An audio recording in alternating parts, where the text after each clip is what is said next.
اسی سے دوسرا سوال یہ آتا ہے کہ خرچ کرنے کے بعد کبھی کبھی ایسا ہوتا ہے کہ خرچ کرنے والا، احسان کرنے والا احسان جتلا دیتا ہے اور اپنے اندر غرور کا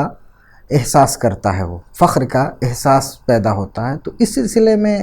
قرآن میں اللہ رب العزت نے کیا تعلیمات دی ہیں؟ دیکھیے، قرآن مکمل کتاب ہدایت ہے، وہ ہدایت کے کسی پہلو کو ہمارے لیے نہیں چھوڑتا۔ بندوں کے دلوں کے امراض سے اللہ سے بہتر کون واقف ہوگا، اور اس کے رسول صلی اللہ علیہ وسلم سے بہتر کون واقف ہوں گے؟ تو اللہ تبارک و تعالیٰ نے متصلاً اسی آیت کریمہ کے بعد فوراً ہی دوسری آیت کریمہ آتی ہے، بلکہ دو آیات کریمہ ہیں۔ سب سے پہلے جو اس آیت کریمہ کے بعد مثل الذین ينفقون اموالہم کے بعد آیا کہ الذین ينفقون اموالہم فی سبیل اللہ، کہ جو لوگ اپنے مال اللہ کے راستے میں خرچ کرتے ہیں، ثم لا يتبعون ما انفقوا منا ولا اذى، کہ جو لوگ اللہ تبارک و تعالیٰ کے راستے میں مال خرچ کرتے ہیں اور پھر مال خرچ کرنے کے بعد لوگوں پر احسان نہیں جتاتے، اور ساتھ ہی ساتھ ایسا کوئی کام نہیں کرتے، ان کی زبان سے ایسا کوئی جملہ نہیں نکلتا کہ جس کی بنیاد پر جس کو اس نے مال دیا ہے اس سے اس کو اذیت پہنچے، کوئی ایسی بات نہیں کرتے وہ، تو یہ ان کے لیے بہتر ہے۔ قرآن کریم میں اللہ تبارک و تعالیٰ نے جو فرمایا ہے کہ الذین ينفقون اموالہم فی سبیل اللہ ثم لا يتبعون ما انفقوا منا ولا اذى لهم اجرهم عند ربهم، ان کا اجر ان کے رب کے پاس موجود ہے۔ پتہ کیا چلا کہ اگر انفاق کے بعد من اور اذى اگر پایا گیا تو گویا آپ کا اجر اللہ کی بارگاہ میں نہیں ہے، آپ کے عمل کو من اور اذى جو ہے یہ فاسد کر دیتا ہے۔ من احسان جتانا، چاہے آپ زبان سے احسان جتائیے، چاہے اپنے فعل سے احسان جتائیے، ٹھیک ہے، چاہے اپنی زبان سے اذیت دیجیے، چاہے اپنے فعل سے اذیت دیجیے۔ یہاں سے اس سے ایک اشارہ ملا۔ اشارہ کیا ملا؟ کہ بسا اوقات ہم لوگ کسی کو چھوٹا سا کوئی سامان دیتے ہیں اور اس کے بعد جو پورے اہتمام کے ساتھ جو تصویر کشی کرتے ہیں، اور پھر اگر کسی مقصد کے لیے ہو، کسی جائز مقصد کے لیے، سرکاری طور پر کہیں شو کرنے کے لیے یا کسی مغرض صحیح کے لیے ہو تو کوئی بات نہیں، لیکن پھر اس کے بعد جو ہم حد سے زیادہ اشتہار کرتے ہیں اس طریقے سے کہ وہ اگر غیرت مند ہوتے ہیں تو ان کی غیرت کو ٹھیس پہنچتی ہے، تو یہ بھی من و اذى میں گویا شامل ہو جائے گا، اور اس کی بنیاد پر بھی آپ کا عمل فاسد ہو سکتا ہے۔ ہمیں ڈرنا چاہیے۔ یہ ایک پتہ چلا، یہ ایک پہلی بیماری ہے جو کہ عموماً لاحق ہوتی ہے، احسان اور اذى والی۔ اور اسی کے بعد آگے چل کر کے اس سے پہلے ایک آیت کریمہ ہے کہ قول معروف ومغفرۃ خیر من صدقۃ یتبعها اذى، اسی کی تفصیل تھوڑی اور دی گئی کہ بجائے اس کے کہ آپ ایسی کوئی بات کریں کہ جس سے اسے ٹھیس پہنچے یا اس کے اوپر آپ احسان جتائیں،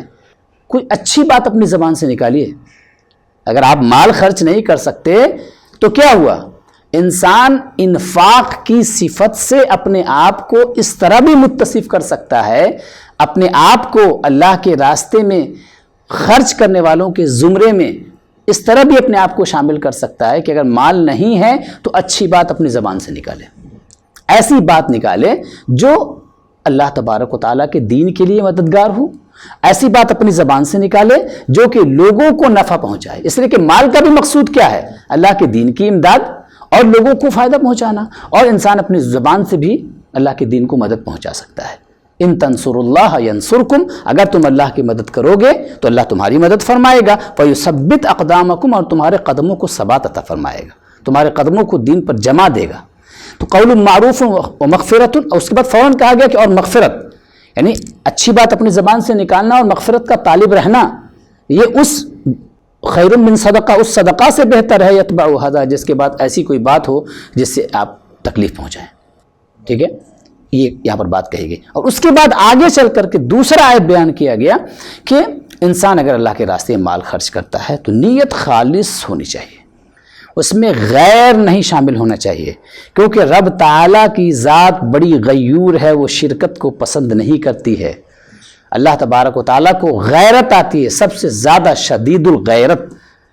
غیرت والا اللہ تبارک و تعالیٰ ہے، وہ اپنے ساتھ شرکت کو پسند نہیں فرماتا۔ اللہ تبارک و تعالیٰ اس بات کو پسند نہیں فرماتا کہ کوئی عمل میرا بندہ انجام دے اور کسی بھی جہت سے اس میں کوئی دوسرا شامل ہو جائے، اور اگر آپ کوئی عمل کرتے ہیں اور اس میں لوگوں کو شامل کر لیتے ہیں، ریا آ جاتا ہے، دکھاوا آ جاتا ہے، تو پھر ایسی صورت میں وہ عمل ہم کو ثواب سے محروم کر دے گا۔ اگر اس کے اندر ریا شامل ہو جاتا ہے، دکھاوا شامل ہو جاتا ہے، وہ دکھاوے کے لیے اللہ تبارک و تعالیٰ کے راستے میں اگر مال خرچ کرتے ہیں تو یہ ایسے ہی ہے جیسے کہ ایک بارش ہوئی، کس پر ہوئی؟ چٹان پہ ہوئی، سخت پتھر، چکنے پتھر پہ ہوئی، تو ظاہر سی بات ہے کہ اس بارش کا پانی کا اثر اس پتھر کے اندر کچھ بھی نہیں پہنچنے والا ہے، پانی بہہ جائے گا، اس پانی سے اس پتھر کو کوئی فائدہ نہیں پہنچے گا۔ ویسے یہ جو مال ہم خرچ کریں گے اس سے اللہ تبارک و تعالیٰ کی بارگاہ سے ہم کو کوئی اجر ملنے والا نہیں ہے۔ تو ہمیں انفاق کرتے وقت یہ دونوں بیماریوں سے اپنے آپ کو محفوظ رکھنا چاہیے۔ ایک ہے احسان جتانا، ایسی کوئی بات کرنا جس سے دوسروں کو تکلیف پہنچے یا جس کو ہم دے رہے ہیں اس کو تکلیف پہنچے، اور ایسے ہی جب بھی خرچ کرے تو صرف اللہ رب العزت کی رضا کے لیے اس کو اپنی نگاہوں میں بسا کر کے اللہ تبارک و تعالیٰ کے لیے خرچ کریں کہ اس میں مخلوق کو شامل نہ ہونے دیں۔ بہت خوب۔